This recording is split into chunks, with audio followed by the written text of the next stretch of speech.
All right, let's now talk Apple. We can't escape ads. Now they could be coming to our phone lock screens. We have Yahoo Finance tech reporter Dan Howley here to explain how this could be possible. Dan, say it ain't so. Yeah, so far it doesn't look like we're going to see anything as far as ads on Apple devices. The big story here is kind of what's happening over on the Android side of things and how that could influence what's going on the iOS side of things. So according to TechCrunch, a company named Glance, which has set up the ability to run ads on home screens, is going to be rolling out some of those features to U.S. smartphone carriers in the coming months. Now, we don't know exactly how that will look, what it will be like, but obviously you can imagine that the lock screen of a phone, which is what you see before you swipe up or enter your password or use your fingerprint, is pretty good real estate. It's the first thing you see when you pick up your phone and the last thing you see probably when you put it to sleep at night.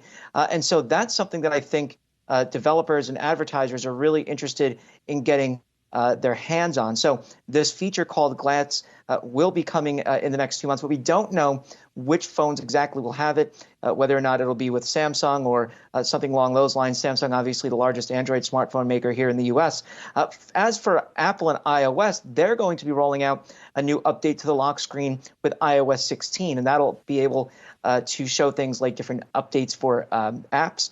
For instance, your Uber's time for arrival, sports scores, things along those lines, your workouts, if you happen to be interested in doing that. But, you know, the fear here is that if Android starts doing this, then Apple will too. But again, there's no inkling that Apple is interested in that. And frankly, you know, I would find it kind of disappointing if Apple did something like that, because it would seem to go against their whole ethos of making ads unintrusive, similar to how they do in the App Store as is.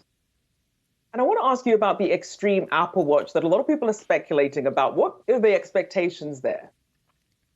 Yeah, so this is going to be, according to Bloomberg's Mark Gurman, a version of the Apple Watch with a slightly larger display and a slightly larger battery.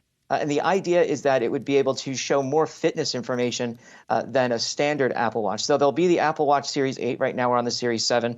That's likely to be largely unchanged from the Series 7. Maybe a little bit of improvement as far as general performance, perhaps.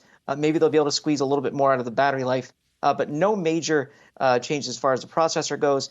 So you can't expect huge leaps and bounds of a difference. This updated extreme version of the watch is supposed to have a metal case, though, and more resistant display. So in addition to being larger, it'll be harder for you to crack it or scratch it. And I can tell you from my own Series 7, I've scratched it myself, doing God knows what, but it's scratched nonetheless. And so, you know, it would be interesting to see how strong that extreme version would be. And, you know, Apple's watchOS 8 is coming.